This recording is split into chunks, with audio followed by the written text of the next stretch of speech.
वैसे तो दुनिया में बहुत पेशे हैं जो आपको बेहद अमीर बना सकते हैं, लेकिन समय इतना आगे चल रहा है कि अब लोग धर्म परिवर्तन से करोड़ों कमा रहे हैं, करोड़ों के मालिक बन रहे हैं। सही सुना आपने। ऐसा ही एक मामला उत्तर प्रदेश से सामने आया, जहां एक मुस्लिम युवक ने ढोंगी छांगूर बाबा बन हिंदू लड़कियों का धर्म परिवर्तन कराया। यहाँ तक कि हिंदू लड़कियों की बोलियां लगाई जाती थी।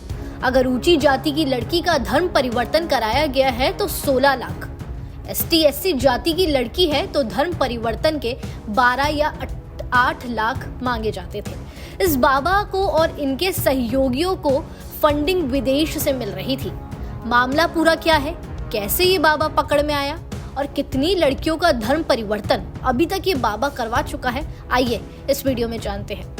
यूपी के रहने वाला जमालुद्दीन उर्फ छांगूर बाबा का एक ऐसा नाम है जो कुछ साल पहले तक सड़कों पर अंगूठी और नग बेचता था। उसे अब 100 करोड़ की संपत्ति का मालिक बताया जा रहा है। ATS की जांच में पता चला कि छांगूर बाबा और उसकी संस्थाओं से जुड़े खातों में लगभग 100 करोड़ रुपए से अधिक का लेन देन हुआ है। छांगूर बाबा की इस करतूत की ATS ने विस्तृत रिपोर्ट ED को दी है।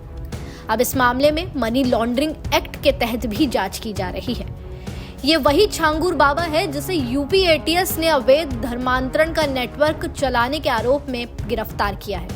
बताया जा रहा है कि कभी नग और अंगूठियां बेचने वाला छांगूर बाबा महज 5 से 6 साल में आलीशान कोठी, लग्जरी गाड़ियां और कई फर्जी संस्थाओं का मालिक बन गया।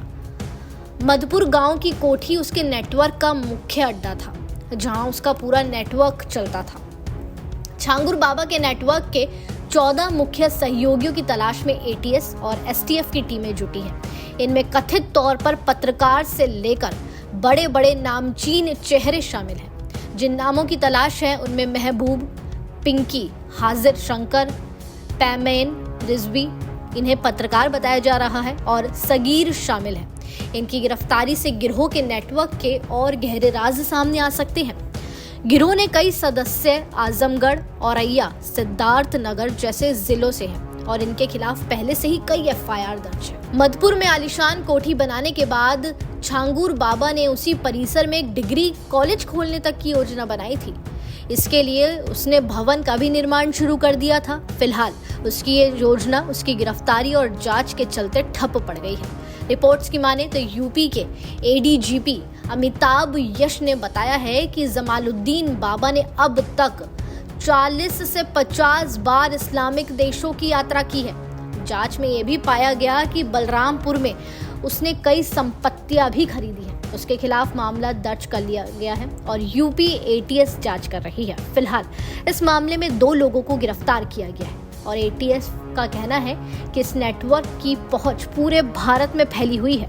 विदेशी फंडिंग खासकर खाड़ी देशों से आने की बात सामने आ रही है, जिसकी फिलहाल जांच की जा रही है। यहाँ हैरान कर देने वाली बात यह है कि ये मुस्लिम शख्स ढोंगी बाबा बनके हिंदू लड़कियों का धर्मांतरण करवा रहा था। साथ ही साथ लड़कियों की बोलियां लगाई जाती थी। ऊंची जाति की लड़की का धर्म परिवर्तन कराने पर 16 लाख के करीब और ST/SC या अलग जातियों की लड़कियों का धर्मांतरण कराने पर 16 से 8 लाख रुपए इस बाबा को मिल रहे थे। इस खबर को लेकर आपका क्या मानना है, हमें कमेंट सेक्शन में जरूर बताएं और इसी तरह ताज़ा तमाम बड़ी अपडेट से वाकिफ रहने के लिए जुड़े रहिए डेली 24 भारत के साथ।